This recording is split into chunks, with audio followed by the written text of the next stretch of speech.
Yep. Okay. Slideshow. Play from start. Okay, here we go. So the agenda, similar to usual, introductions. I'm going to give some club business and turn it over to Andy. And then we'll have our featured presentation from Ed, W0YK on CQ Worldwide RTTY WPX, having fun. Now, first of all, we have the introductions. And as you can tell, I'm really running out of ideas here. So this time it's going to be by fortune cookie fortune. So you pick any one you want. Here goes. The older you get, the better you were. WD6T. AE6Y. N6RO. K5RC. N6 Echo Echo. AG6AO. All right, let's go on. But what are the other options? Well, Go ahead. wait, I could show you all the options, but anyway, the next Okay. one is pass the bill to your right. Oh, WK6I here. Okay, how about better a bottle in front of me than a frontal lobotomy? WK6I here. W6BG. Alpha Japan Secretary. That was overwhelming. Hey, this is Tom, NW6P. Can anybody hear me? Yep. Yes, yes. Q5. Great. Okay, QSL to Dev Null. Whiskey 9 Kilo Kilo November. Whiskey Uniform 6 Papa. Okay, and again. Please copy November 6 Kilo Tango. And finally, That should be EST. as I used to say, last but not least, don't look now, your PL 259 is unscrewed. Oh, God. Is that everybody? Anybody we missed? Okay. All right, so speaking of fortune cookies, this is again my nag that we need a new president by April, which is coming soon. We also need a new awards manager. Looks like Dave West and I are probably going to cover it with a little help from Gary this year, but this, 2 months from now. But in the meantime, if somebody came on board, that would be great. And we definitely need somebody for next year. So here's the guy taking the stepping up into the void. And speaking of volunteering, Volunteers on the Air is ARRL activity is going on, and they're activating W1AW/N in each state throughout the year for 2 weeks. So California's time is February 15th to 22nd. And all you have to do is just sign W1AW/6 and log QSOs and send them the ADIF file. And it's not just for big guns. You can sign up for any mode, any band, anytime. But the days are divided between Northern California and Southern California. So I forget which one is which, but anyway, it's every other day. So it'd be nice to outdo SCCC. So if you're interested to find out more, you go to this URL here, vota.arl.org, and you just have to email nz6q@arl.org, and he'll tell you what slots are available, and you tell them what you're interested in. I warn people that this is during ARLDX. The weekend of this week is ARLDX. Right, but it's all week. There's Monday, Tuesday, Wednesday, Thursday, Friday too. So, but if you want to be W1AW and ARLDX, more power to you. Okay. And W1AW Portable 7 is coming up in April. And I think Skip is going to head up some kind of an effort with our remote operators. Good. Yeah, one comment on this is these operating events, sometimes, at least to me, seem like, that's not going to be any big deal. But the WRTC guys ran in the month of January a similar kind of an event. And there were constant pileups. You could get on anytime, any band that was open, and people were just constantly calling you. They wound up with it was either 1.6 or 1.8 million QSOs for a non-contest event, which I just boggled the mind. I wasn't even going to participate until Rusty talked me into it, and it was a lot of fun because there was a lot of activity. Yeah, I was surprised at the response to that too. Say, Dave, are you taking nominations for president? Yes. At this time? Sure. I'll take them anytime. But maybe send them by email or Slack or something. Yeah, I'll slack you on that. I Okay. nominate Ken Keeler, N6RO. Oh, acclamation. Let's vote him in. Okay. Been there, done that. Yeah, that's the problem. A lot of people have.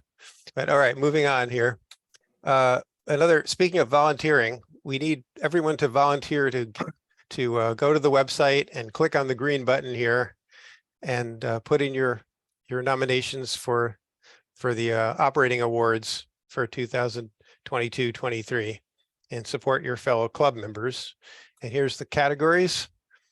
Rookie of the Year, Most Improved Contester, Elmer of the Year, Team Builder Award, Inspiration Award, Operating Excellence in 3 modes, Most Valuable Player, and Contester of the Year. You can also suggest your own award. And you don't have to have suggestions for all of these. If you just have a couple of ideas for a couple of them, that's fine. Whatever input you can give makes the awards more meaningful, the more people respond. So please do that. I think one year I won least improved contester. It was a while back. Least improved contester. Well, at least you didn't. What's the opposite of improve? It's because he's so good. There's no improvement needed. Yeah, right. Sorry, that's not what I meant. Sorry. When you're on top, there's no place to go. It's lonely at the top. Yeah. Okay. Now, upcoming meetings, March 14th. Denny KX7M and Oliver W6NV are going to be talking about their fabulous expedition to Mauritius for the CQ Worldwide CW. So that's one not to miss. Then after that, the next month, April 15th, we're going to have our awards meeting and election of new officers in person at Cattleman's in Livermore. So that's really going to happen. It says here. Okay. That's the first in person in what, 3 years? Well, we had the picnic. Oh, that's right. Yeah. Yeah. But besides that, so I'm going to turn it over to Andy in a second. But first, I just wanted to show you this 80-meter full size 5-element 80-meter Yagi from 7J4 AAL, which has not fallen down. All right. Well, I'm going to bring up Andy's slides now. Just a second. While you're bringing up Andy's slides, Andy, I just wanted to let you know that on my iPhone, the Bouvet is about S5, watery, and workable on 30, 10, Really? 115. Yeah. Wow. 10115. CW. Okay. Wow. Huh. Okay. Thank you. Appreciate it. I guess I appreciate it. Not really sure. Maybe other people, somebody wants to work them, it's a pretty rare. I don't have pretty an rare one. antenna. I don't have an antenna for 30. Well, yeah. All right. Well, anyway. Okay, so just we're going to talk about some recent contest results. There are some interesting ones that we can go to the next slide, please. So the ARL Digi, and I virtually know nothing about this contest, but the club did very well. We actually came in second place behind FRC and ahead of Yankee Clipper Club and PVRC. And as you can see from this slide, we had some very good finishes in a number of categories. Some of which were really quite impressive. I think particularly the QRP result there from K6 UFO of over 900 contacts. It's interesting because when you read his write-up on 3830, he's complaining about the QRM and how difficult it is on FT mode because you're a QRP signal and everybody's crammed into 2.5 kilohertz or so. But somehow he ended up with over 900 Qs. So I'm not sure. Does anybody want to give any comments? I think AD6E was on and he won the Oceania Award. And then Tom McShane, I see you're here. You're listed with a multi-single. I'm not sure if either one of you or someone else wants to give any thoughts about this contest and what they liked or didn't like it. If so, we could talk about it for a few minutes.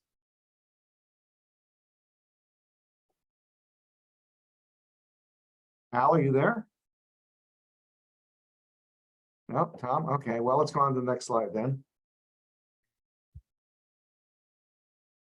Okay, so there were 2 NAQPs in January, and they were really interesting. The CW one was fascinating.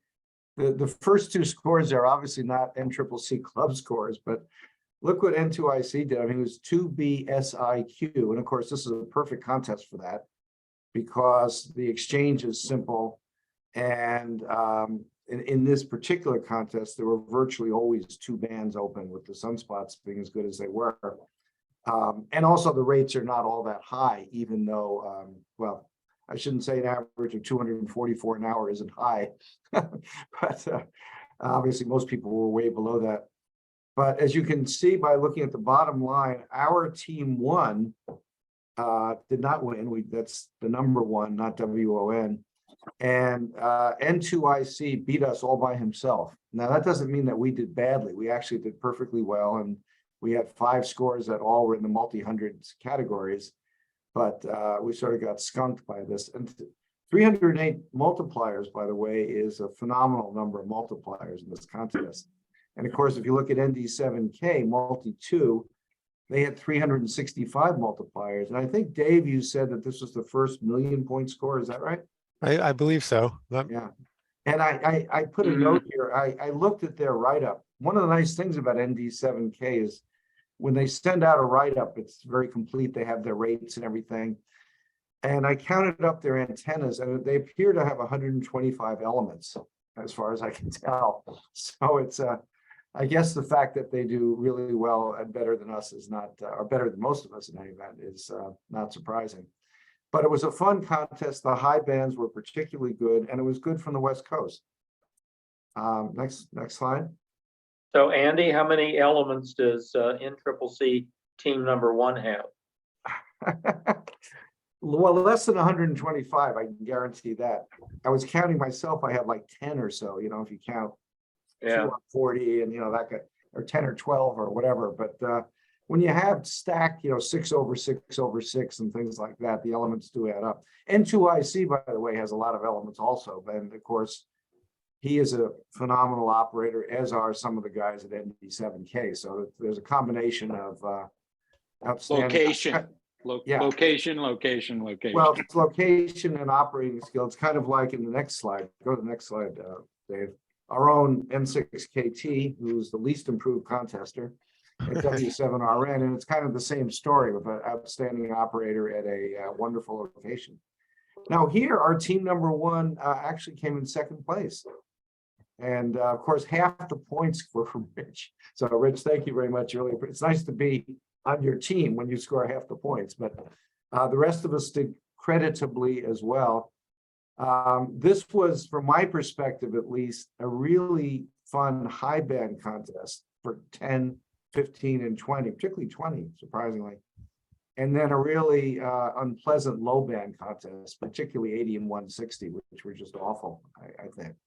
A 40 was not horrible, but it wasn't much fun. And of course, these are low power contests as well.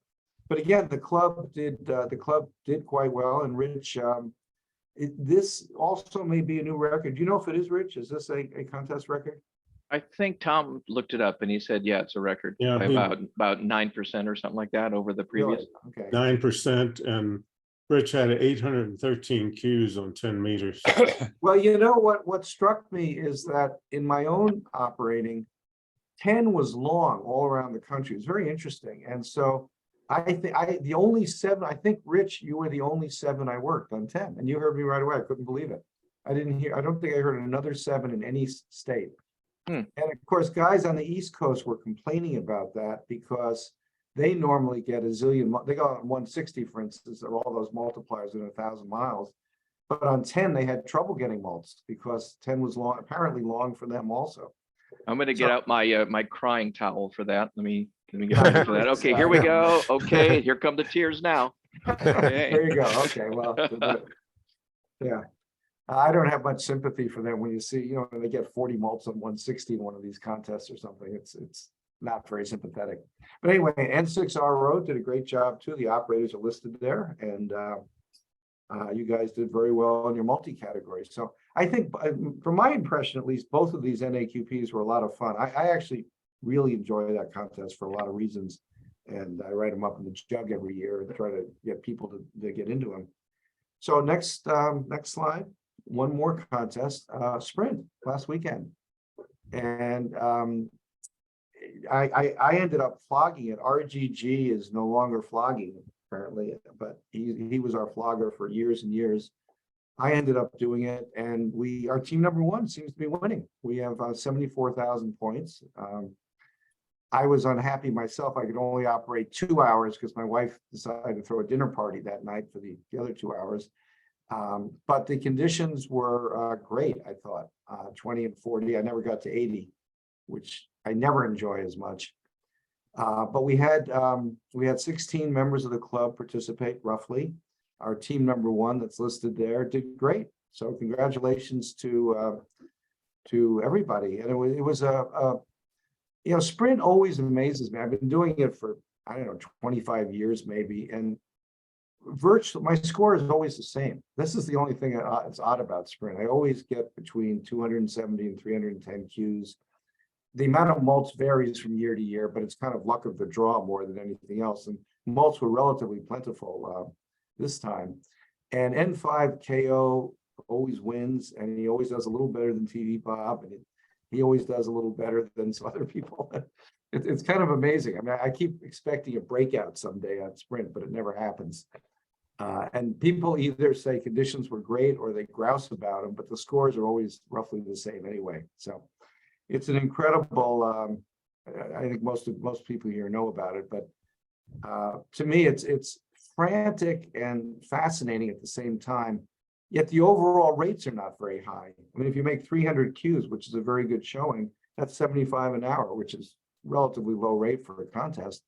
But in that hour, you're constantly doing something. You're tuning, you're listening, you're calling, you're losing jump balls, you're getting jump balls, you're calling CQ and people aren't answering you. And it's kind of amazing. So anyway, enough about that. Let's move on to the upcoming contest. And of course, the big one is the one Ed is going to talk about. CQ WPX RTTY this weekend. We'll hear all about it. As someone mentioned, ARL DXCW is the next weekend, and then a couple weekends later is the phone. At our station, I guess, Ed, you'll be back for ARL DXCW with John. Is that, won't you? You talking to me, Andy? Yeah, I am. Yes. Yeah, I'm just going to stay here, and John and Denny are coming down. Okay. Are you going to do a multi-2, or what category you expect? Probably multi-single. Okay. And I assume you use P40 Lima? Yes, I believe Okay. so. All right. Well, we should let us all look for them. And I'm going to be doing ARL DX phone as Papa 49 Yankee. So I appreciate those of you who have microphones and are willing to use them. Please give me a call. And then WPX phone is at the end of March. And I think John will be back at our station for that. But that's a focus contest for the club. And so we really urge everybody to get on. Rich, let me ask you, N6KT, is PJ4K planning operations in these international contests? I assume you are. Just the WPX phone. I'll be doing a single up all band high power. And so, What about ARL phone, you know? No plans to be there. No. Okay. Bill Ferring, do you know if ZF1A is doing these content, what their plans are? Hello. Hey, sorry about that. So yeah, we'll be QRV for both ARLs. Looking like multi-single for both of them, high power. Okay, excellent. Great. Well, this is an exciting time of year for contesting in these internet.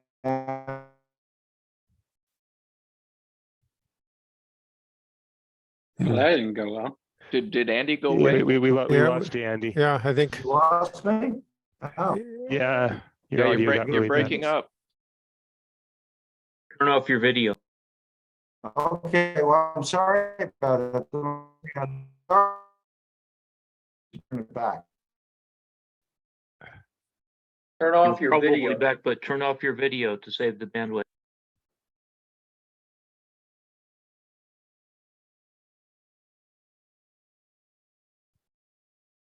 Oh, Well, that was the end of the presentation. I'm going to stop share here. Ed, I assume you're going to share your screen. Let me just, I can. I just Yeah. need to make you, I mean, I could do the slides, but if you'd rather do them, that's fine. Let me just make you the host here. Okay.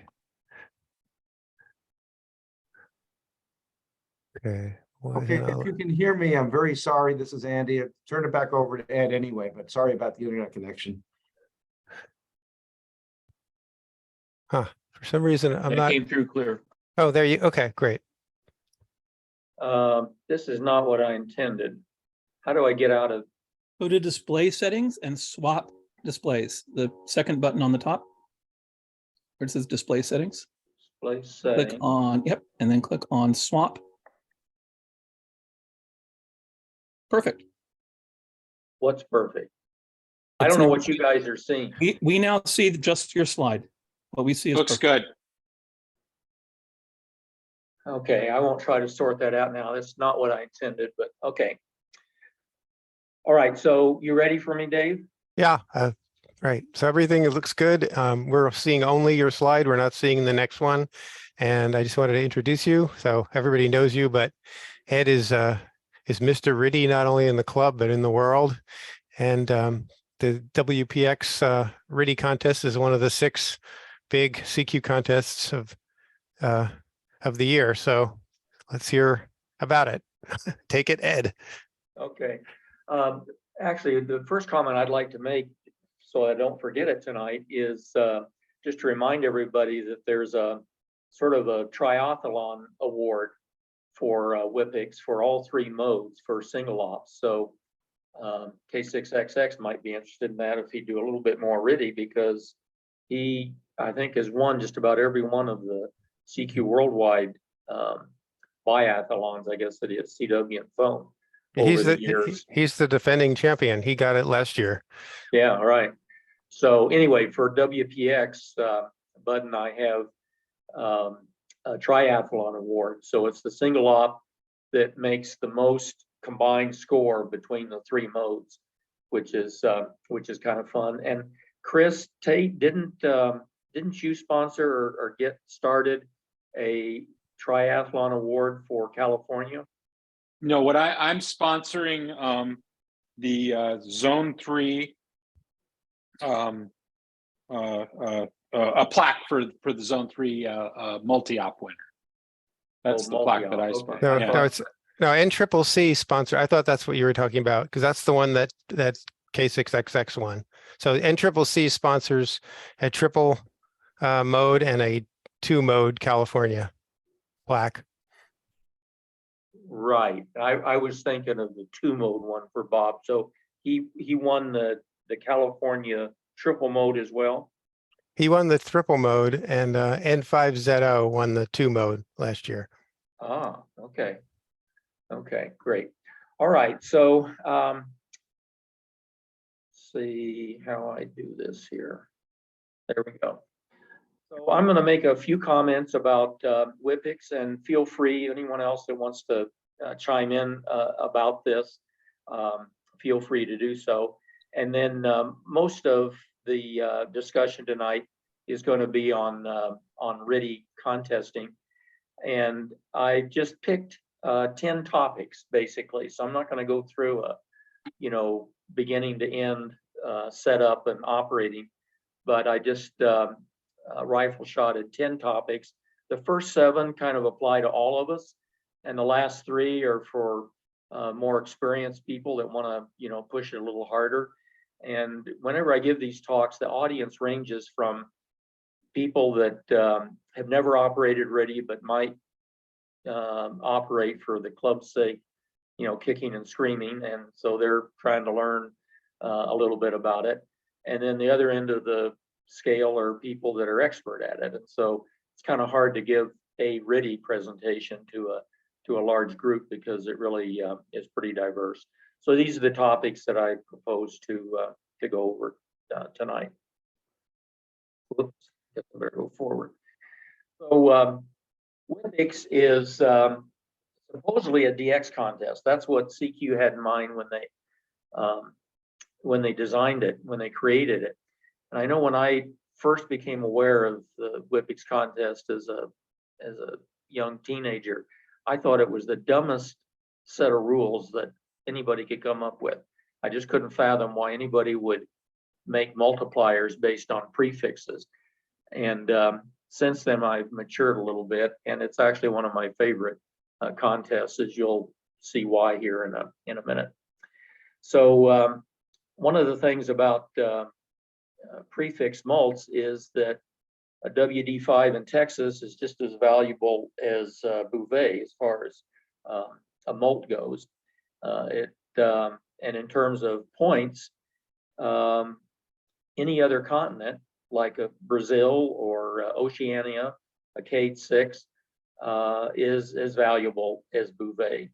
So it's a very different contest in that regard. And it makes a lot of fun for all levels of stations, small stations to big stations. It doesn't completely level the playing field, of course, but it goes a little bit in that direction, because here on the West Coast, we can work a lot of prefixes out in to the West that are harder from the East Coast. And so it balances things a little bit better. The second point I'd make about WPX is I think of it as a low band contest. And Tom Georgians always challenges me on that, because as you'll see here, my second point is that you've got to work the high bands as well.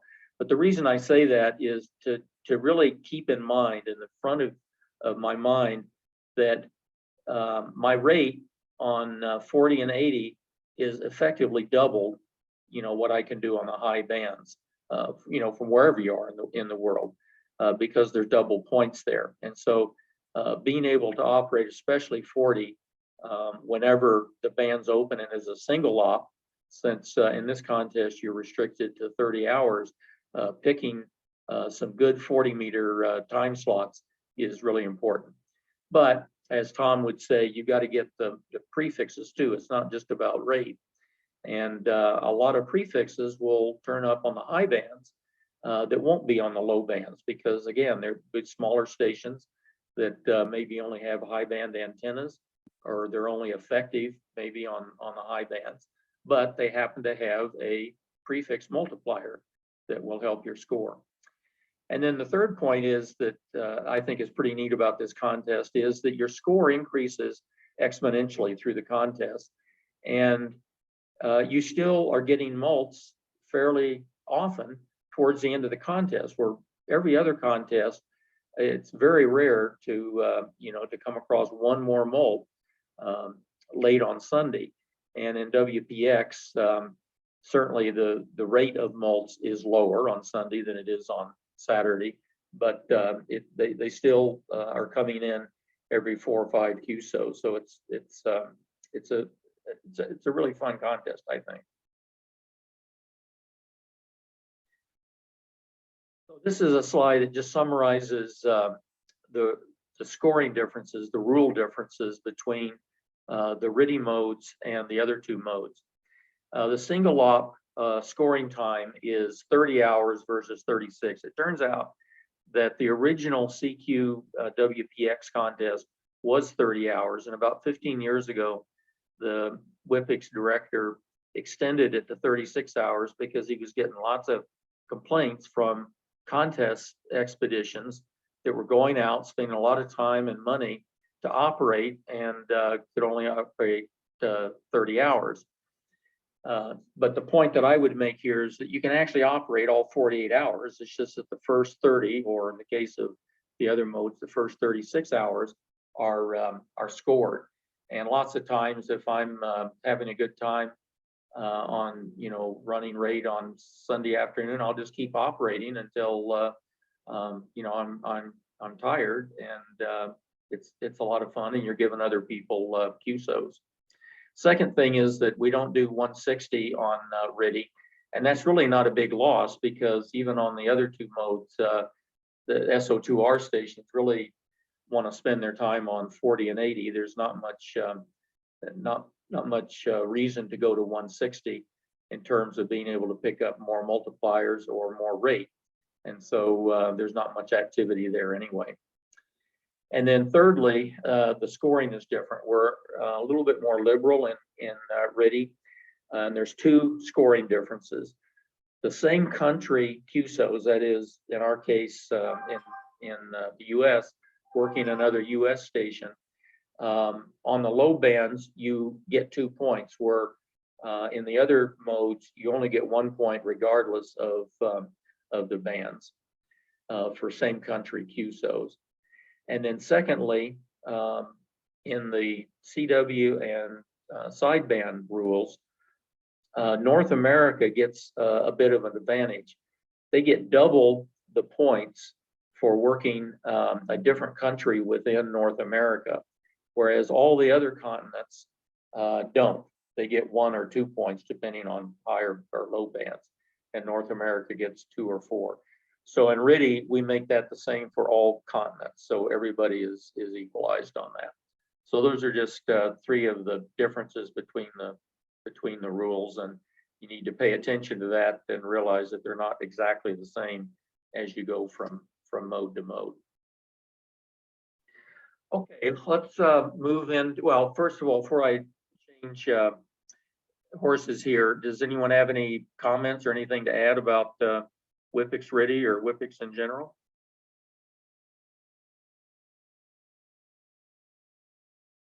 Okay. So the first topic I'm going to touch on is AFSK versus FSK. I think everyone's heard of those terms, and they're thrown around sometimes interchangeably with RTTY. And it's important, I think, to understand what the differences are. Turns out that AFSK and FSK are simply referring to how the transmission is done in your station. It has nothing to do with what the signal is on the air, and it has nothing to do with receiving RTTY.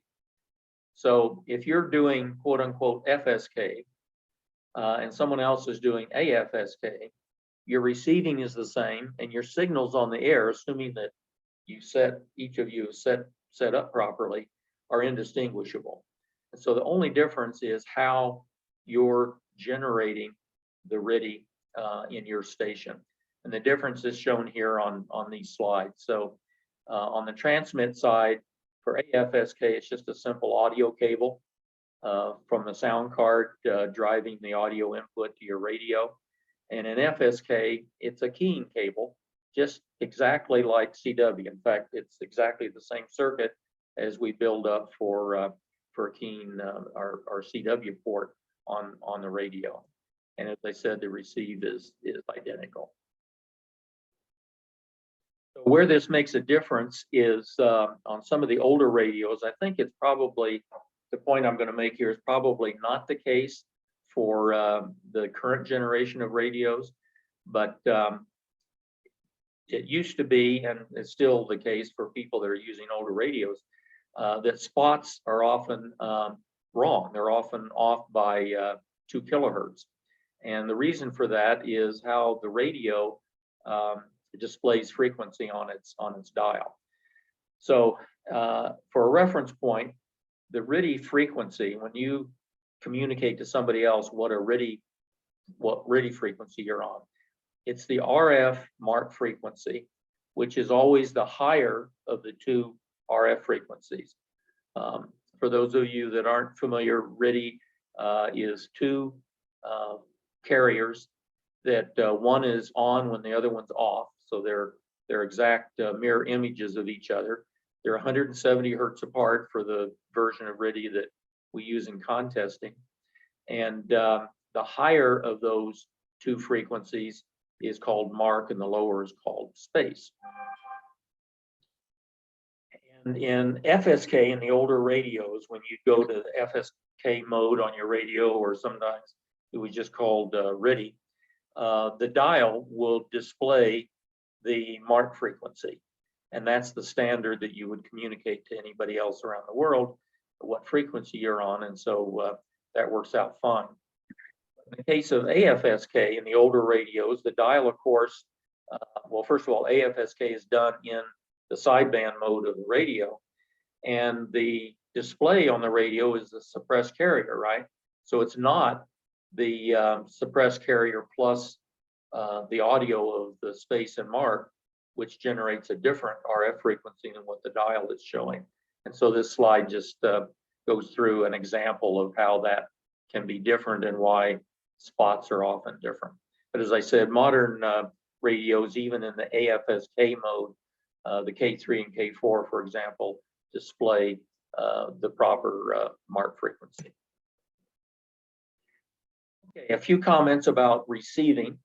One of the things that I certainly flubbed up on in my early days in RTTY was thinking that, gee, I'll put a reasonably tight filter, radio filter, IF filter, around my received two RTTY tones, and that'll cut out QRM, just like you would with CW, thinking that that would help the decoder. Well, it turns out it's just the opposite. If you put, say, like a 250 hertz filter around these two signals that are at that are 170 hertz apart, you're actually going to increase your error rate over time, because all the decoders that we use, MMTTY and two-tone and RTTY and so forth, the algorithms are all based on having a flat, unbiased audio spectrum. And if you put a tight filter around 170 hertz, you get what I'm showing here in this upper picture. This is just noise. This is not, there's no signals. If there were signals, there'd be two peaks here on these lines. So this is just band noise, but with a tight filter, you can see it's not flat across there. There's a lot of bias in that in that spectrum. And so when the signal is there, it messes up the software algorithms that are in the decoder. And so what you really want to do is have a 500 hertz or greater filter, and that's what's shown here in green.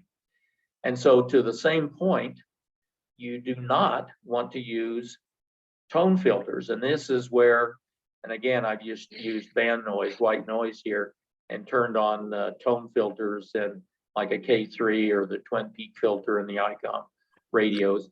And you can see what it does. And you would think that, well, gee, that would be good. I've got a tight filter around each of my tones, but in fact, it has the same effect as what I just described. And so you don't want to do that.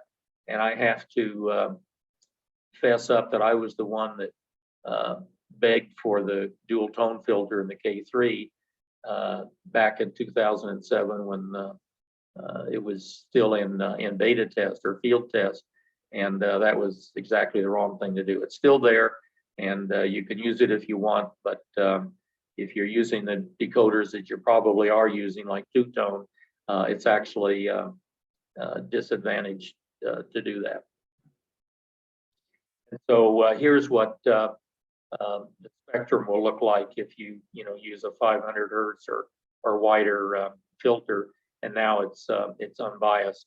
And the point of this picture is a second point about receiving, is that you want to set your receive level as low as you can and still receive weak signals. So again, in just band noise, you just want it tickling the bottom of the screen. I say 5% or less, because then any signal that's buried in noise, you'll still be able to decode and copy. But now you've created the maximum dynamic range in the DACs to be able to handle loud signals when they come in as well. And so you can control this either by the radio audio level control or the Windows level applet that's built into the operating system. A third point about receiving is to train yourself to tune by ear. And you may think that that's not possible since you're not going to be copying RTTY in your head. but you can copy the tone just like you can with CW. And if you imagine for you CW operators, if you tune across a band, you know what BFO or what tone pitch you're listening to, and you just through experience you can tune very close to 0 beat on a signal just by listening to it. Well, you can do the same thing with RTTY, and it takes about 10 or 15 minutes for a person completely new to RTTY to be able to learn this and to be able to get within, 10 or 20 hertz by closing your eyes and just tuning the RTTY signal in at whatever tone pair that you're listening to. So just like CW pitch, you can choose the tone pair that you have in your local station. Again, it just like AFSK versus FSK, it has no impact on the RF signal or what goes out on the ether and what the other person hears. It's only what you hear in your ears in your monitor. The fourth point is about AFC. AFC is automatic frequency control. And so what the software can do, the RTTY software, is it can actually change the audio tones that it's listening to and decoding on automatically. And so if you are not 0 beat with a station, if you have AFC on, it will automatically, it's kind of like an automatic 0 beat for you. And so a lot of people really like that and think that's pretty nifty. The problem is that sometimes they forget to turn it off when they're doing search and pounce. And in search and pounce, if you have AFC on and you're tuning into a signal, software may reach out and capture the signal, and your transmit frequency is no longer 0 beat with it. And so for the AFSK crowd, there's another feature called NET, N-E-T, which 0 beats to whatever the AFC created on receive. And so you would want to run that if you would want to turn NET on if you're running AFC and doing search and pounce. But you can only do that with AFC, right? Because, I mean, with AF,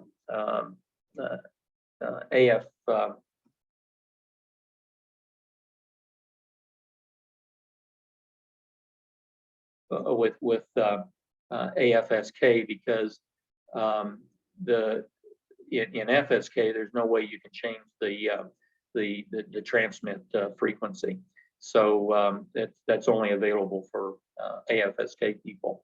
So anyway, personally, I run with AFC off and I just use the RIT. But a lot of people like to use this feature. There's nothing wrong with using it. You just have to be aware that when you are tuning around, you either need to turn it off or use AFSK with NET. And speaking of AFSK on the transmit side, again, this is not an issue probably with any of the modern radios, which will automatically do everything on this slide when you select the AFSK mode. But on older radios, you need to make sure that the compressor is turned off and that you adjust the level such that you're not overdriving the transmitter. You need to drive it enough to get full power, but not so much that you're driving it into distortion. So those are two things you have to kind of watch. But again, in modern radios, that is taken care of, especially the processor point. And more on transmitting here is bandwidth.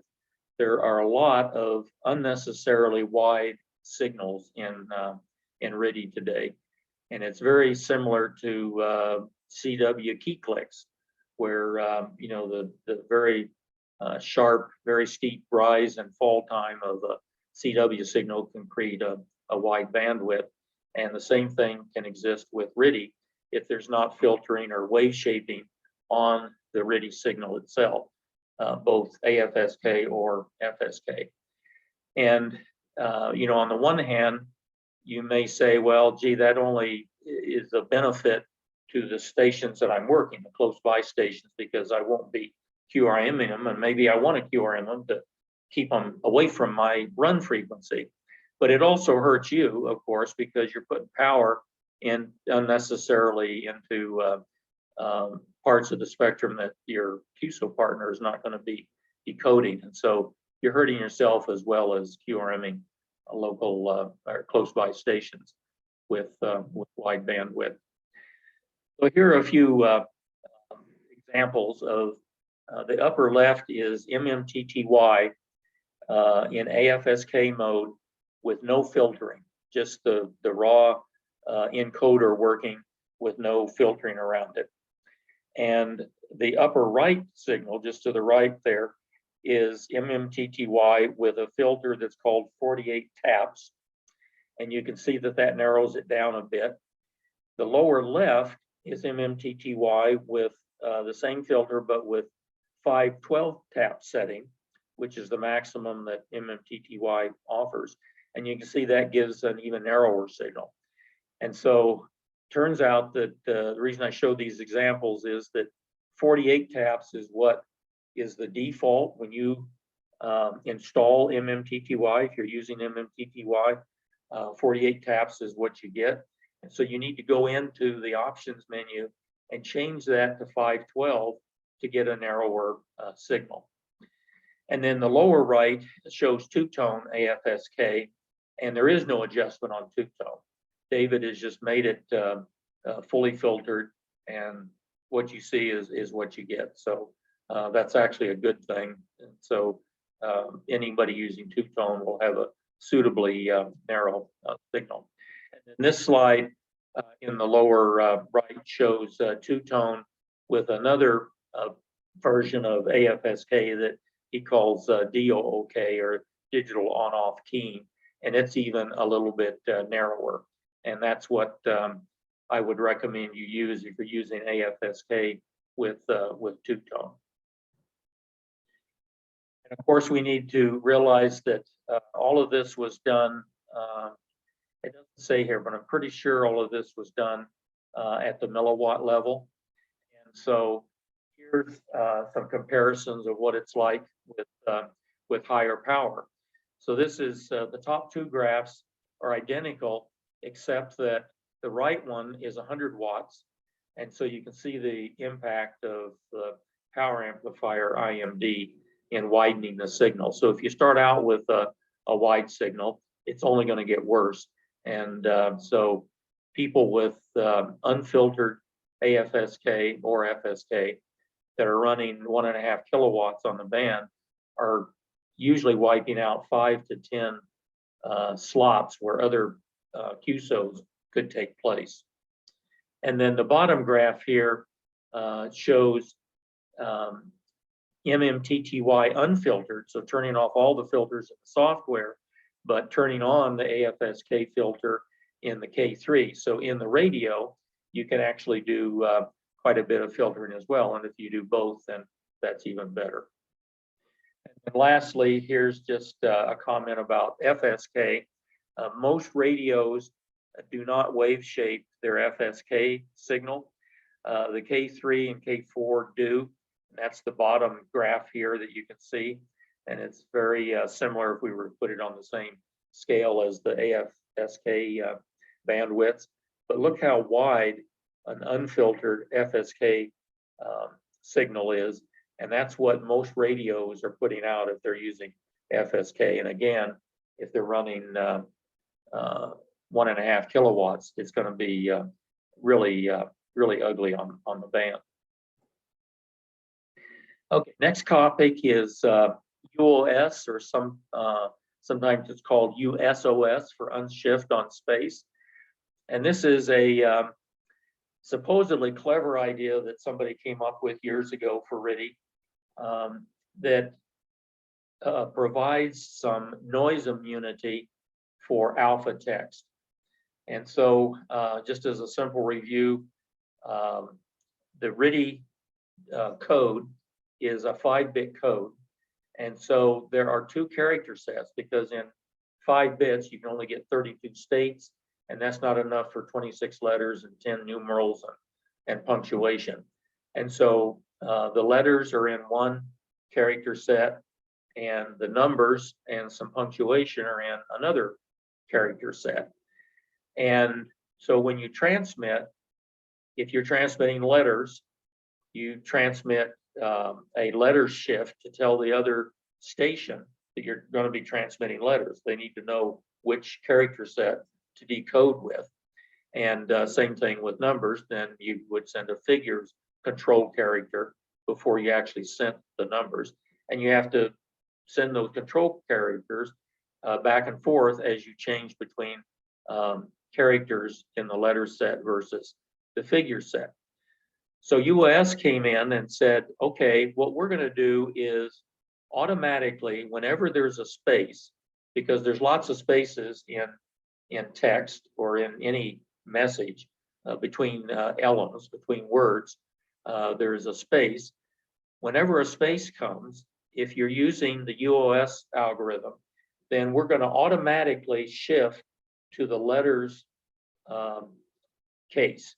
And the rationale for that was that most of the time, the probability is the character after a space is going to be text, is going to be letters. Now, of course, that's not true in contesting because our exchanges are often numbers, right? And like in WPX, it's a serial number, 599 and a serial number. So there's no text in the exchange other than what's in the call sign. But nonetheless, this was the technique that came up. So UOS is in widespread use. In some software, it's the de facto, it's hard coded in. In other words, you can't turn it off. In MMTTY, you can turn it on or off. And the recommendation is, of course, that you make sure that it's turned on, both for receive and for transmit. So on transmit, since space is going to automatically generate or cause the receive station to decode based on the letters set, if you're going to transmit a number, you now need to send a figures control character. So even if you were sending 599 space 1234, the space is going to generate automatically a shift back to the letters case. You're going to have to transmit the UOS transmitter. It's going to have to transmit a figures character to put it back into figures. And so the question comes, well, should I use UOS or not? Should it be on or off? And should I use a space or a hyphen between exchange elements? And without spending any more time on this topic tonight, the recommendation is to make sure that you're using UOS both for receive and transmit. And MMTTY is really the only software that's in wide use that allows you to turn it off, turn it on, and to use space delimiters for all of your delimiters between words, between numbers, like the example shown here. And here's just where it's UOS is turned on and off in the options menus in MMTTY. So here's a basic QSO for RTTY QSO for the WPX contest. The first four bullets are basically the four states or phases of any QSO, but in this case, the example is RTTY. So the first phase is CQ. Second phase is stations calling, perhaps a pileup. Luckily, with luck, it's a pileup, but at least hopefully there's somebody calling. And the third phase is you sending your report, your exchange, back to the person that called or somebody in the pileup. And the fourth and last phase is them acknowledging, QSLing that they received your report and then sending their report back to you. And I say that's the last phase. You might say, well, wait a minute, the running station needs to send a QSL. And that's true, but it's essentially the same as phase one, because your QSL message is synonymous with a CQ message. In other words, as soon as someone hears you send that final QSL, it's just the same as if you called CQ. So I consider those the same phase in the sequence of things. terms of RTTY messages, I think it's getting better and better as the years go by, but in general, RTTY operators tend to have more verbose or longer messages than we do on CW and sideband. And that's unnecessary with one exception, which I'll talk about in a minute. So keep the messages short. And a starting point is do exactly what you do in CW or sideband. Secondly, no extraneous info. Send 599, don't send 5NN like you might on CW, because it's no shorter. In fact, it's actually longer, because based on what we just previously talked about, there has to be another control character between the 5 and the N to switch it back to text. So just send 599. And then here's where RTTY is different.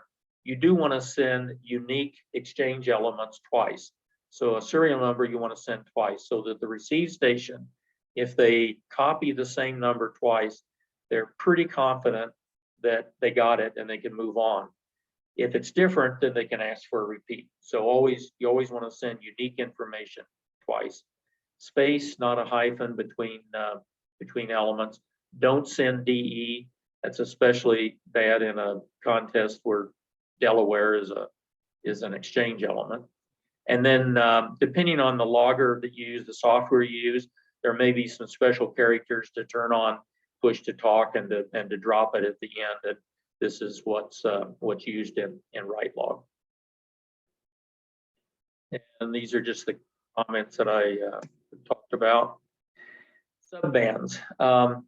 There are some subbands to in RTTY that you want to become familiar with, and some areas to avoid. On every band, but 20 meters is a good example. There's a block between about 70 and now up to 83 with FT4 that are pretty active with digital operations. And so you can be pretty sure without even tuning there that there's going to be activity that you don't want to QRM and avoid. And of course, the NCDXF beacons. Beyond that, I personally don't recommend blocking out any more of the spectrum as off limits, other than, of course, listening and not operating where someone else is already operating. But in terms of saying carving out areas that where the beacons are, where maybe you don't hear some of the beacons around the world, but you shouldn't be transmitting there because you know that they're operating 24/7 and have the frequency. So some of the. Can I ask a question? Yeah. What's the history about 80 meters and not being able to go above, what is it? 3600. Yeah. That's a US regulation, but the Japanese do really just above 3600. So sometimes you can do a split there. The low bands 40, 80, and 160 are kind of problematic in that regard between Japan and the US and other parts of the world, but primarily Japan and US. So let's see, a participant has enabled closed captioning. Who can see this? Oh, I can turn it off. Okay. Sorry, something was blocking my screen. So some considerations for RTTY where they are a bit different than the other modes is that there's no human decoding. And so, you know, we talked about repeating the serial number. And so there's some implications from that we need to keep in mind, but they're not too extensive. Just this is the main one, that any unique information needs to be sent twice, because you know, on CW, if you get a number and you maybe only get some of the elements of the number, just from the timing and from knowing the dots and dashes of numbers, you can almost always mentally fill in and figure out what it is. And really, you just don't have that context to be able to do it. So that's something that we have to be aware of. Set your I recommend to set your headphone volume as low as you can and still be able to easily detect the presence or absence of a signal.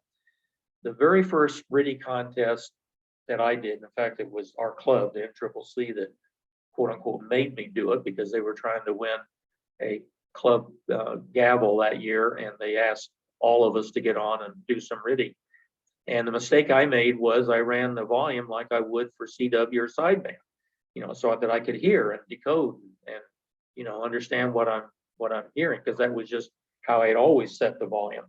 Well, in RTTY, it's totally unnecessary, and it's very, very tiring, very fatiguing over several hours, and especially over a weekend. And so set it as low as you can. The only reason you need to listen at all is to be able to know when your QSO partner starts and stops transmitting, and when you need to, and when your transmission stops. And so you just need to know the presence of the signal, not to be able to decode it. Of course, remember that RTTY is a key down mode. That is, it's like the old alpha amplifier ads from 40 years ago, where they put a brick on the key and said that it could run for several days like that. Well, not all amplifiers can do that. And RTTY, remember, one of those tones is always on. So it's just like a brick on a key that when you hit push to talk and you're transmitting RTTY, you've got 100% duty cycle. There is no break in that signal until you let up on the push to talk. And then the last comment is that because there's no decoding, human decoding, it's easy to think that there's not much to do in RTTY. And so you can watch TV or do email or watch a sports game or read a book. And I would argue that there's lots to do, and you can become a better operator by not having to spend time decoding and build up other skills such as SO2R, for example, or checking bands and making sure you're where the propagation is. So there's lots of operating skills that you can develop and do instead of filling in the time where you would normally be decoding in your head by doing other non-contest things. Oh, my slide is not advancing. Does anyone know why that would be? Okay, I guess that advanced it. There we go. Okay, some tips. You may have heard the term upside down. This is where the mark and space signal are reversed. So you can imagine if that were the case, that you just be printing gibberish. And so that if you are printing gibberish, that could be a problem in your station. Either you've reversed the mark and space in your transmitter or in your decoder, or you're using lower sideband when you should be on upper sideband with the tones that you're using for the logic with mark and space. And so that's just something that happens to all of us and can be corrected. So we talked earlier about figures and letter character sets. And so what happens when you're in the wrong character set from what your QSO partner is transmitting is that you'll get weird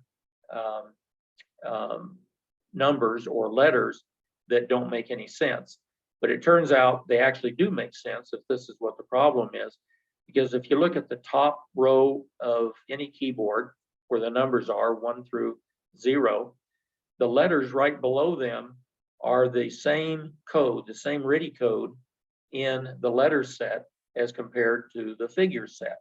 And so if you get TOO when you are expecting to get a signal report, you can look on your keyboard, find the T and the O and see that, oh, that's 599. And if you get a serial number that's WPIR, you can decode it as 2084. But it turns out that most loggers will allow you to hold down the shift key on your keyboard and click up here So if I click up here on this WPIR, if I click on the W while I'm holding the shift key down, it will automatically get translated into my entry window, the exchange window on my logger as the other character set. And so it'll automatically convert it. And N1MM, in fact, has that going all the time. You still can do it with the shift key, but in the entry window up at the top, it shows the opposite character set real time. So you can instantly see if that's what the problem is. And then other reasons why you might not be copying clearly, or your audio in tone level, as we talked about earlier, it may be too low or too high. You may be overdriving, so you're not copying. Or the spectrum, the RF spectrum may be flawed. There may be noise or flutter, and or the other QSO partner's signal may be flawed in some way. They may be overdriving their transmitter as compared to you overdriving your receiver. And on the opposite side, transmit, you can also be upside down.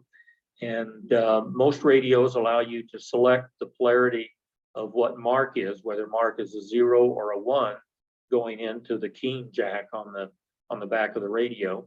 And in AFSK, usually the upside down problem is due to being in the wrong sideband versus the tones that you're using. I talked earlier about being off frequency because of AFC and whether or not you have net on when you're tuning around. The mic and sound card levels in AFSK or the speech processor being on can cause these problems. And the radio mode, the tones, and your FSK interface can all contribute to a poor transmit signal that people aren't copying and therefore not answering you. These tips actually are not unique to RTTY, although the comment about RTTY, if you want to practice RTTY, there's absolutely none on the air unless there's a contest going on. I mean, even the expeditions now are mostly running DFT modes for digital. And so if you want to practice, you need to get on during a contest or during a specific practice session. And the NCCC, as you know, sponsors, has for a number of years, every Thursday night, a 30-minute session that Ed AJ 6V is managing now for practice. But there are 2 or 3 RTTY contests every month, and so you don't have to operate the whole contest, but you can get on and check out your station and practice. So the next topic, so I'm going to move into the 3 quote-unquote advanced topics that we'll talk about tonight. And before I get into the first one, which is about call sign stacking, I'm going to divert into another competitive area of sailboat racing and make a point about what I call slow down to win. In competitions like in radio competition, we think rate is king, and that operating fast is really the name of the game, and it is most of the time. But there are times, which we're going to describe here, where it's advantageous to just slow down for a little bit and win. So in sailboat racing, when there's buoy racing or racing around a mark, which is this orange dot here, this is where a fleet of boats are racing against each other, and they're sailing around 2 or 3 marks laid out on the water.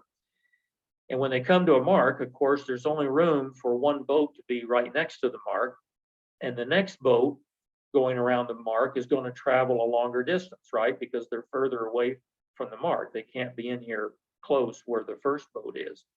And so going around a mark, if 2 boats are even, are neck to neck, coming around the mark, the outside boat is going to fall behind, as you can see just from the geometry here.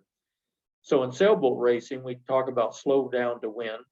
If you find yourself coming into a mark and you're struggling to keep up with this other boat, sometimes it's better to what we call slough off, that is, slow down your boat and fall in behind this other boat and follow them around the mark.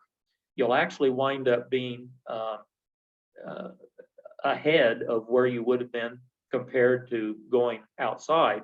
And you have the opportunity that if something happens, if there's a wind shift, for example, and this boat falls away from the mark a little bit, and there's room for you to get your boat between them and the mark, if you're behind them, you can do that. You obviously can't do that if you're out here. So those are two reasons in sailboat racing why being able to slow down can sometimes actually help you win. So getting back to radio, next topic is call sign stacking. And what that means is, and Rich does this, has been doing this for decades in sideband, is picking more than one call out of the pileup and just working all of those calls in succession and not going through a CQ sequence. It basically doubles your rate, as we'll see here in a minute. So the slow down to win message here is that when you have a RTTY pileup, just wait a beat. I say a beat, I'm talking about a fraction of a second, to see if you can get 2 or more signals or call signs printed on your screen before you answer one of them. So even though you may have one locked and loaded, ready to send your exchange to, just wait if you sense that there's a pileup, there's other stations, to see if you can get another station. It will make no difference to the people listening or the person you ultimately work. You're not going to lose them because you wait, because I'm talking about literally a fraction of a second, just enough for another call sign to get printed. Because if that happens, then you can go ahead and hit transmit, work the first station that you had, you first copied, first printed, and is locked and loaded. And while that exchange is going out, you can now capture the other call. Rich would write it down, I guess, on the side of his log, or maybe in the log, and then just expect to work those in the next order.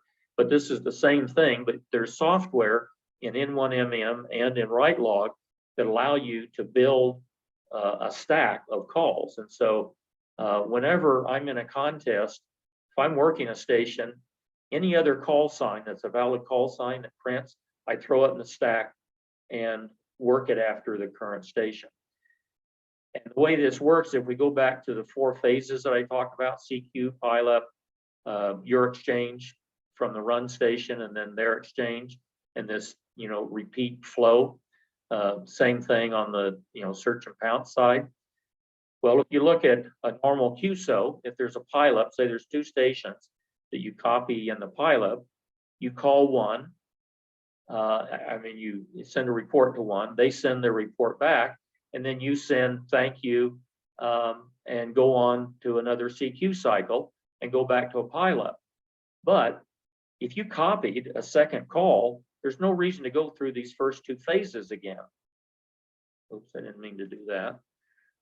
There's no reason to go through these first 2 phases again. You can go directly from phase 4 to phase 3 and say thank you to the station that you had just worked. Now, K5ZD, here's your report. They come back, and you can sit here between 3 and 4 as long as you have another call that's come up. And another way you can get another call is with a tail ender. Maybe only one call was in, answered your CQ, but perhaps during the QSO, a tail ender comes in and drops their call in. Well, you can do the same thing. As soon as you receive the QSL message and report from K3LR, you thank them, give them a QSL, and go right in to work the next station. So it's the same thing. And I have to admit, when I'm operating as W0YK in the Bay Area, I don't get the opportunity to do this as much as I do from a DX location. But it still happens now and then, and it's a lot of fun. It's a lot of fun to try to set up those situations and make it happen. So this is one of the things that you can work on rather than watching a football game during a RTTY contest. So this is a slide you can look out at later with some details about pushing and popping calls off of the stack. I thought I had a slide in here on working the sprint. Maybe it's later. Okay, moving on. Next topic is multiple decoders. So all these decoders that I've been talking about, MMTTY or two-tone or gritty, which is integrated in with N1MM, all of these decoders are free. And so if you can make the decoding window small enough, you can put a lot of them on your screen. On each of my screens, which are just 19-inch 3x4 format screens usually, I have 6 decoder windows on there, 4 on the main receiver and 2 on the sub receiver. And because they're free, you can set up each one of them with a slightly different decoding algorithm. And what this allows is that with 4 decoders, say on your main receiver, if one of those algorithms, say you've got a fluttered signal or a noisy signal or QRM, one of those 4 may copy clearly and the other 3 won't.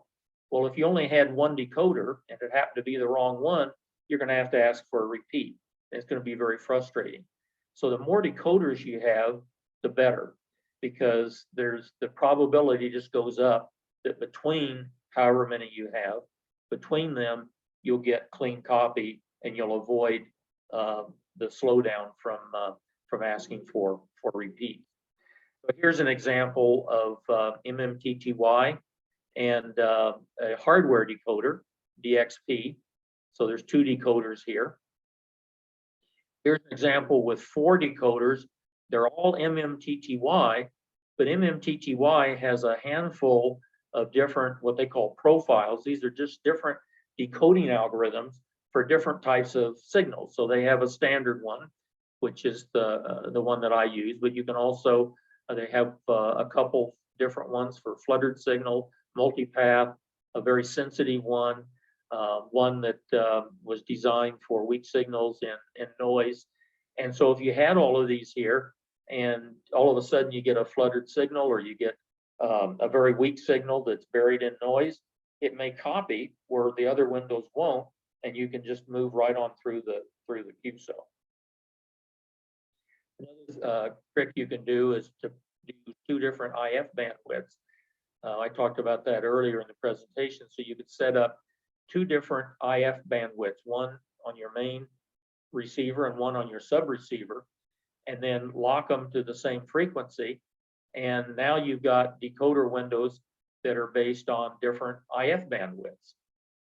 And that can give you another variation that could help you decode on one of them where you wouldn't on the other one. So this is the example of typically what I personally use on each radio.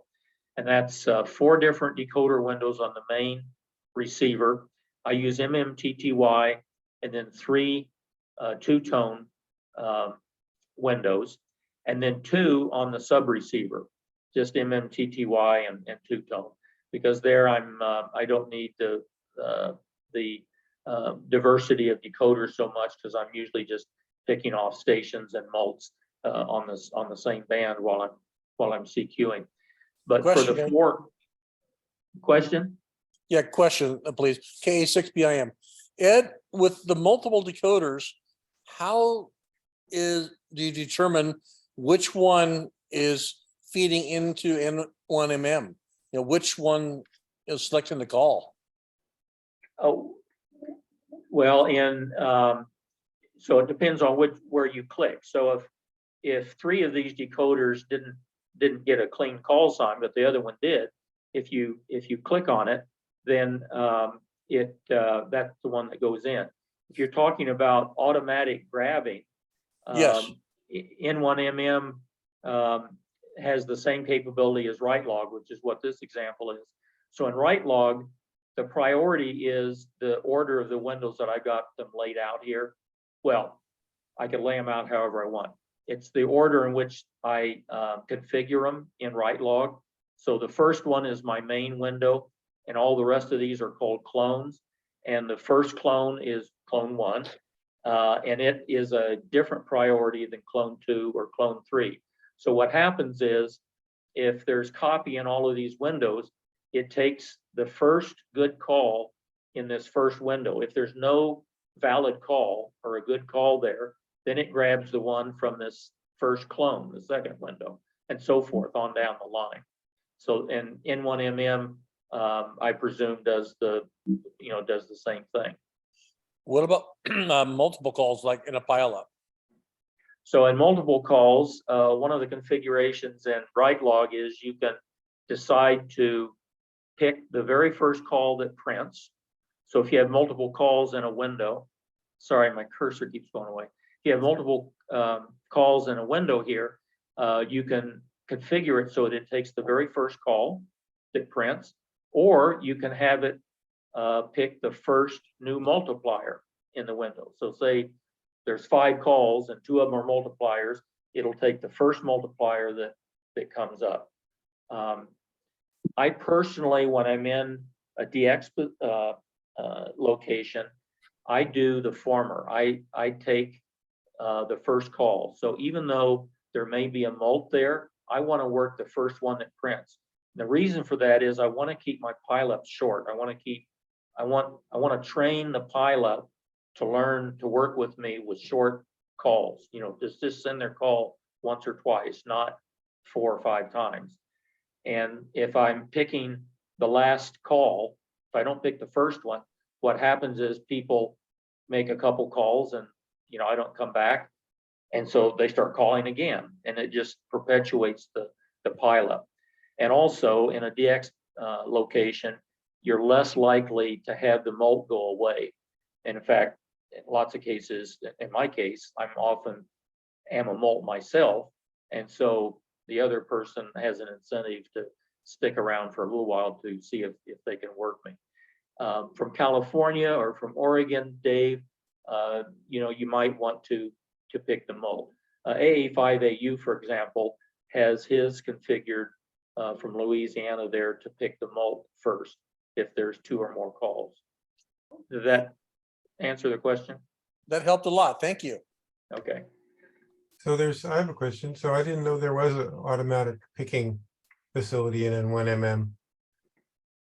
How does that work? There is, but don't ask me to explain it right now. I'd have to go and refresh how it works. But I'm sure that Rick has coded a priority scheme in there. If It's not, Alt G or insert. Pardon?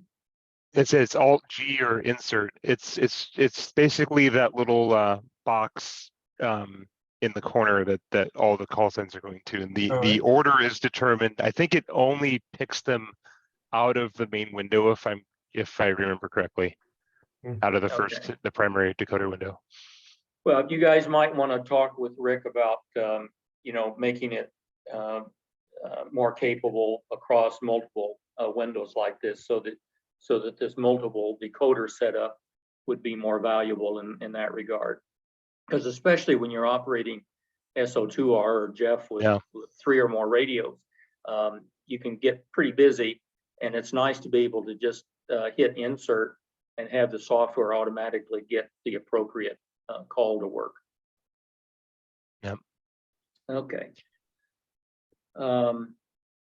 Just a comment about tone choices. If you're running multiple decoders, like on a sub receiver and a main receiver, sometimes of course most of us only have 2 ears, and assuming both of them are working, if you've got 4 streams between SO2R and SO2V, you may want to use different tones on the sub receiver versus the main receiver, so that in that ear for that radio, you know whether a mult that you were searching and pouncing on is coming back, or whether it's your CQ frequency.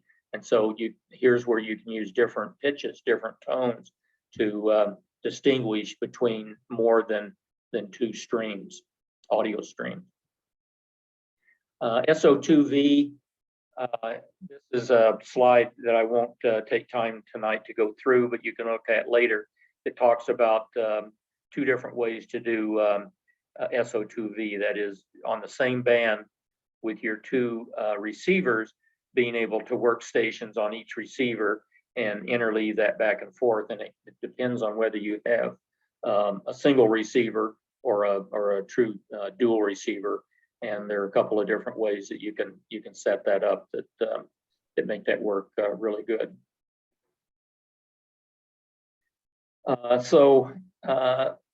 SO2R, I think, is my last topic tonight. And as I said earlier, in the RTTY mode, SO2R, if you've ever had an interest to learn that or to improve your SO2R capability, RTTY is the ideal mode to do that in, because without having to spend brain cells on copying CW or listening to sideband, you can now apply that to developing your skills and making it very involuntary, very automatic, how you operate SO2R. And as I said earlier, it solves the boredom problem with SO1R. And if SO2R isn't enough, then you go to 3 radios and just keep going. And so you can think beyond just run and search and pounce, you know, running on one radio and search and pounce on the other. You could dual CQ. And if you're in a location where you can get rate going on 2 bands, that's exactly what you want to be doing.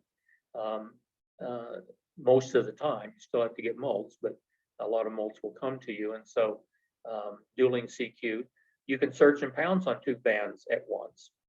And you can do SO2V on both of your 2 SO2R radios. So basically, you're going to have 4 frequencies, 2 on each of 2 bands that you're working. So I don't see how anyone could get bored in RTTY, because there's the sky's basically the limit on what you can do there. Now, going beyond 2 radios, going to 3 radios is really a challenge, because it's physically impossible to keep all those balls in the air at the same time, except for reality. The reality is that there are gaps in time, even in high rate SO2R, when you might be able to go off and pick off a station on a 3rd radio. So again, there's plenty of opportunity for pushing yourself and learning in RTTY without distracting yourself with other things like TV. So this is a typical configuration that I use for SO2R, which is, you'll see here 2 screens, 2 keyboards, 2 mice or trackballs, depending on what your preference is. This is how I prefer to do multi-radio contesting, with basically a multi-2 setup, or if there's more than 2 radios, a multi-multi setup, which is just distinct separate stations. I like my stations to be absolutely identical radios, computers, screens, everything, so that to me it's less confusing as I'm switching the context between the different radios. And it gives me a built-in troubleshooting and redundancy. So if I lose one side of the station, I can troubleshoot with the other side of the station, and I can keep operating. Whereas if I was just using one computer, and the computer went south on me, which they often do, I would be completely off the air until I got things going again. So I have a personal preference for multiple computers, on network computers for the radios. Question? Hey, Ed, is that a DX doubler underneath the left screen? Underneath where? Underneath the left monitor. It is. And all in this particular setup, which was about 20 years ago, all I was using that for was for the headphone switching. Yeah. So all I had was the headphone audio going through that. It was just easier than using a homebrew switch or something. Yeah. Oh, Here's where I had, it was about SO2R in the sprints. You can read this on the side about how to do the RTTY sprint with SO2R. SONR, like SO3R, Jeff does consistently and well, can be done very easily if you do multiple radio operating the way I do it with networked PCs. Here's an example of SO3R. Where I typically would use a third radio is on a band like 10 meters. If 10 meters is likely to be in really good, but not solid all day long, then I park a radio there. In fact, I think when this picture was taken was a year when I was operating as a single op here in Aruba. And this is Aruba, by the way, this picture. And I think Steve and Glenn were in Galapagos, I think, doing a multi-two or multi-single or something. Anyway, it was a year when 10 meters would come in and it would be good for 15 minutes or an hour or something. And then, but you didn't know when that was going to be. And so you had to monitor. But I just parked this as soon as they went on 10 meters. I'd find their frequency and I'd park there and I just look at that screen out of the corner of my eye. And as soon as I saw call sign highlighting that was coming up with new calls that weren't in my log on 10 meters or mults, I would go over there and spend some time on that radio and balance it. You know, I'd usually have to drop one of these radios over here for a short period of time and do SO2R between the 10 meter radio and one of these. But it gave me instant knowledge of when 10 meters was ready for me to QSY. I didn't have to dedicate a radio to go over and look and then come back and, you know, do all that switching. It was ready to go. I could instantly QSO on this radio. And so it was just QSYing with no dead time is how I would use it. Because like I said, being able to run on 3 bands is not physically possible unless the rate is excruciatingly slow, and then that doesn't make a lot of sense anyway. So this is the last slide, just some resource links, URLs to various websites and email reflectors and so forth, where additional information can be obtained on RTTY contesting. And Dave has a PDF of this presentation. I think John will put in the meeting section of the website, so you can go back and refer to any of this if you're interested.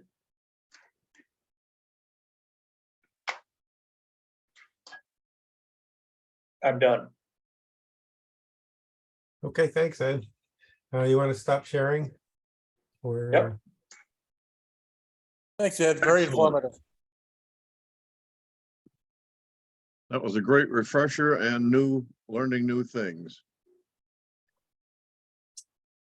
I had one comment just to throw out there, which is I've heard you speak before, and I tried to do what you said, including not using the filters on my radio, the twin filters. I have a ICOM 7610. Right. But I've noticed that occasionally I'm having trouble copying somebody. I'll just say, well, what the hell? I'll put that in and see what happens. And sometimes it does seem to help. I think it can help, Dave, depending on what the problem is. If you've got a really strong signal that's overloading your receiver, you know, really grossly, then I think it can make a difference. But I can tell you anecdotally that when I operate from here, places where, you know, I can get huge pileups, I never go down to below 500 hertz or the dual tone filters. I just never had the need to do that. And to, you know, there might be cases where it would be advantageous, like what you've discovered, but it's so infrequent that I don't want to break my rhythm in a situation like this. At home, I think it'd be a different story if I were operating from California. I'm talking about, low rate S&P, and either there's like a loud guy nearby who's pumping the AGC, Yeah. or there's something real, just a really weak guy occasionally can help.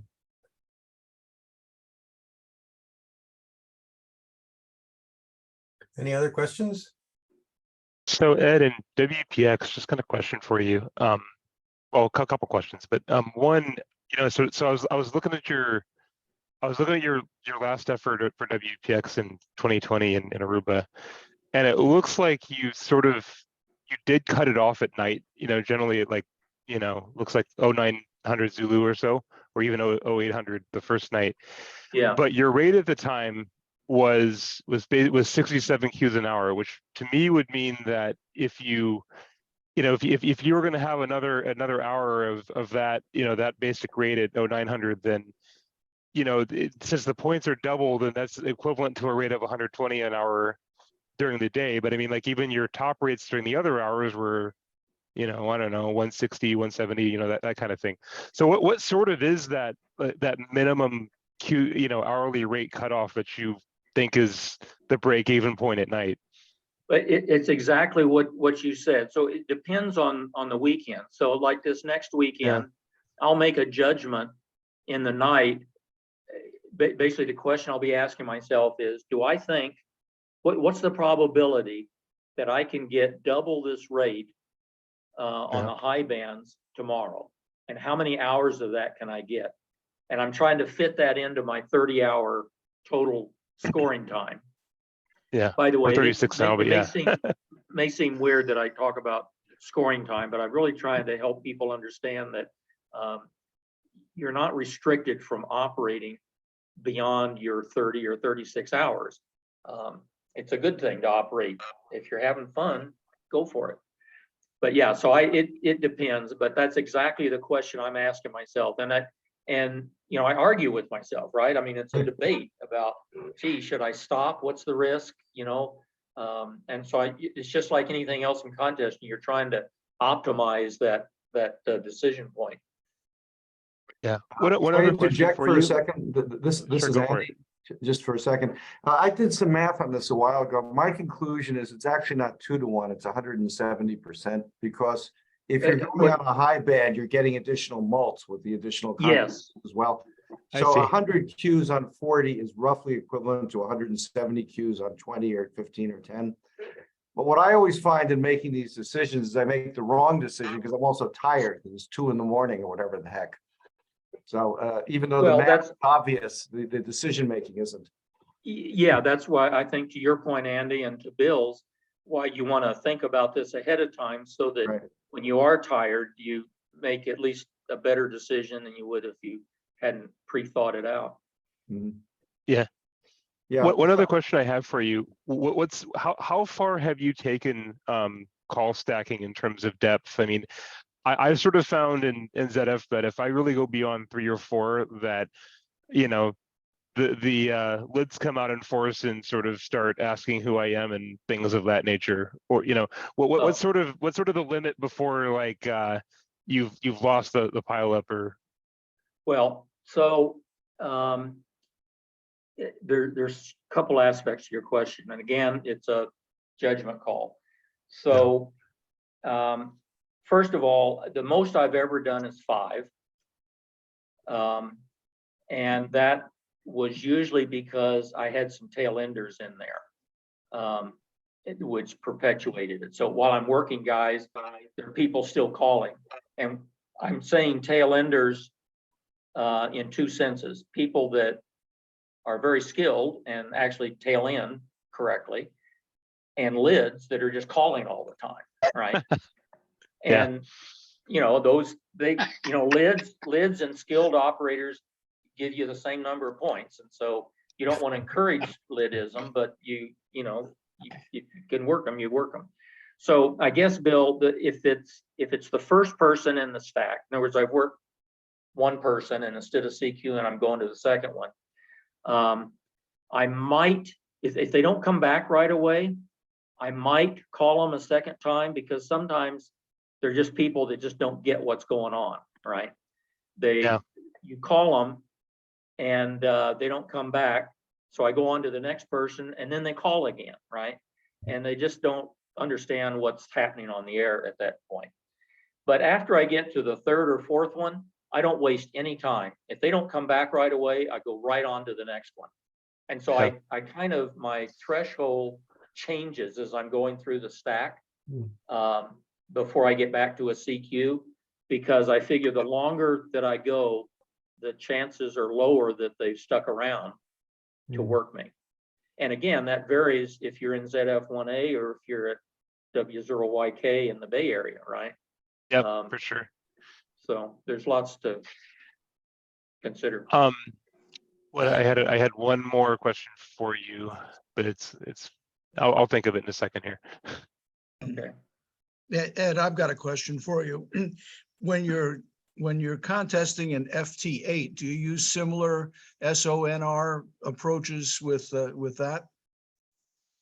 I've never done I've only done SO2R and SO2V. I've never done 3 radios with the FT mode. I don't do a lot of FT contesting, mainly just to kind of keep somewhat current with it since I manage some of the contests. Right. But with FT, you have to be on the same mode. In other words, you can't do FT4 and FT8, right? You got to be one or the other between 2 radios because you can't transmit at the same time. So you got to, pick the mode. So generally in a FT contest, I will fairly frequently rotate between FT4 and FT8 and between odd and even cycles. I want to keep, because different stations show up in those different situations. And so I do like we do in most contesting decisions. As soon as the rate starts to drop off or there aren't a lot of stations to work, then I'll switch to the other cycle. I'll switch to the other, FT4 to FT8, and I'll be doing that on 2 radios. But as I said, because of the FT modes, if I want to go to FT4, I got to do it on both radios, or vice versa. In the ARRL VHF contests, you can have as many transmissions as you want. On different bands? Yep. Different bands, different modes, whatever. Okay. I can probably throw in there that from a DXpedition site, we have all bands active at the same time, and one person is running them all. Yeah. All bands. Yeah. If you got the radios, the computers, and the antennas, Yeah. you can go to town. Hey Ed, what's your favorite way of working somebody who sends their exchange first? I was going to these days? actually talk about that. Oh, I love that. I get a big smile too, on my actually. face when they do that. Please copy. I send, when they do that, I send my exchange and then I immediately hit my QSL key and I roll into the next Q cell. Yep. Me too. And they, That's what I do too. oftentimes, I'd say 9 times out of 10, they come back and, say thank you or send their exchange. They're still transmitting. I just ignore all that and keep working station. Yeah. Do we know I've been which finding that happening on template? CW more lately. Do we What's that? know? I said, I've been finding that happening more on CW lately. Doing the Well, same it's thing to it. happening because of FT8. Well, I'm curious what application has got those canned macros in them.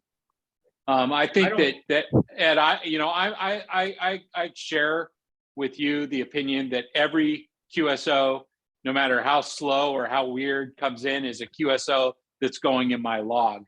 Right. But I'd like to understand when the authors of applications create unusual workflows like that, if there's something we can do on the CQ team to kind of reach out to them and say, hey, this is kind of a weird workflow, folks, Well, if I'm not aware of any software authors doing that, but if they are, I think they're doing it for the same reason. They've seen that, in FT8, skipping the TX1 message, going directly into TX2, it's calling stations with your report.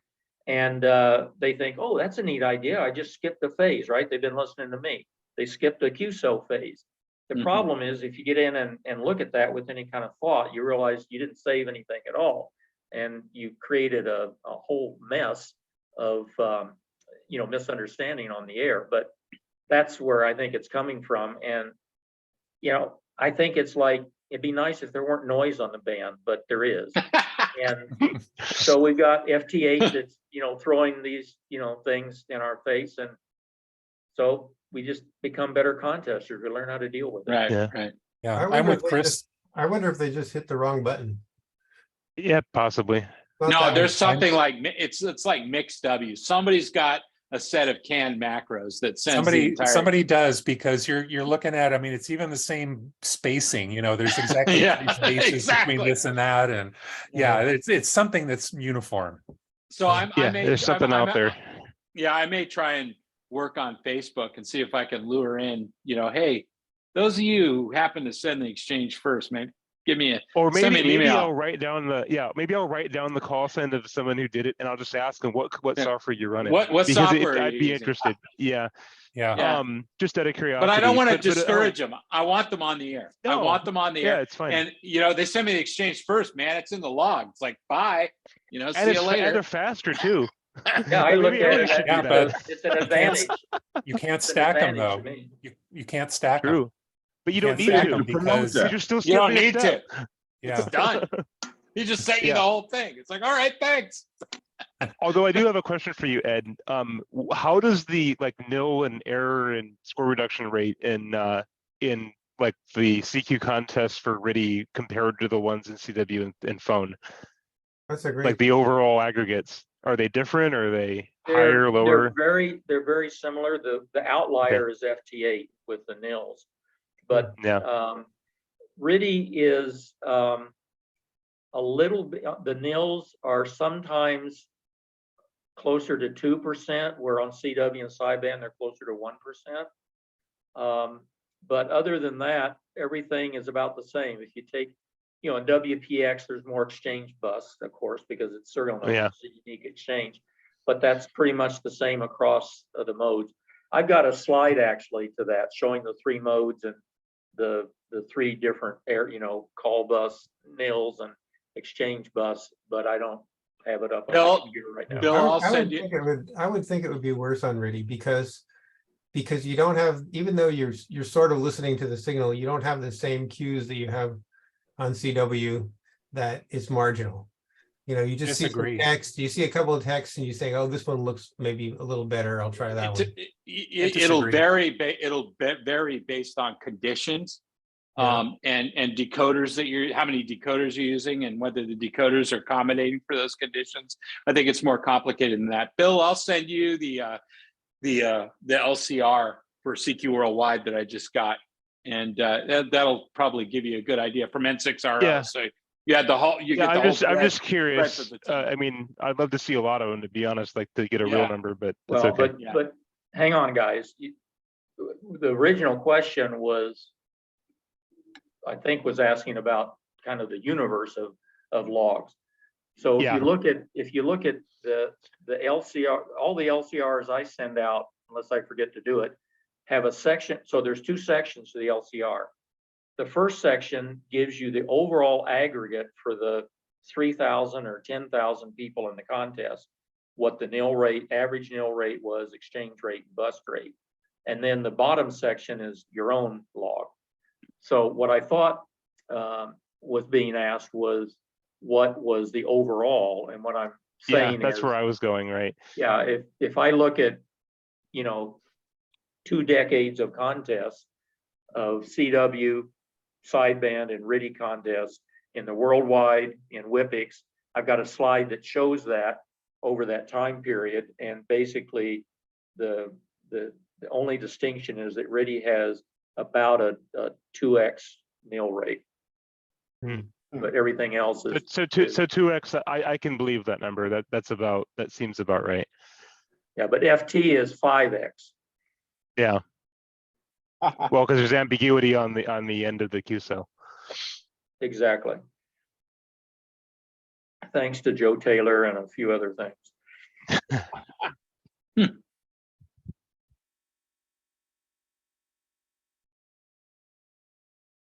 By the way, it's after midnight in Aruba. Yeah, but I just came from Yeah, but he California. has to stay up in a couple Yeah, nights anyway. he's so- still jet lagged. He's still jet lagged. Yeah, what's It's gonna what's be great to your about this advantage. is that kind of you're preconditioned to stay up until 2 a.m. Yep. Yeah. Well, good luck, Ed. Yeah, good luck. Yeah. I'll be looking for you on all bands. So Well, we should be able to do it this time finally after a few years, right? yeah, Yeah. no doubt. Should be able to do it.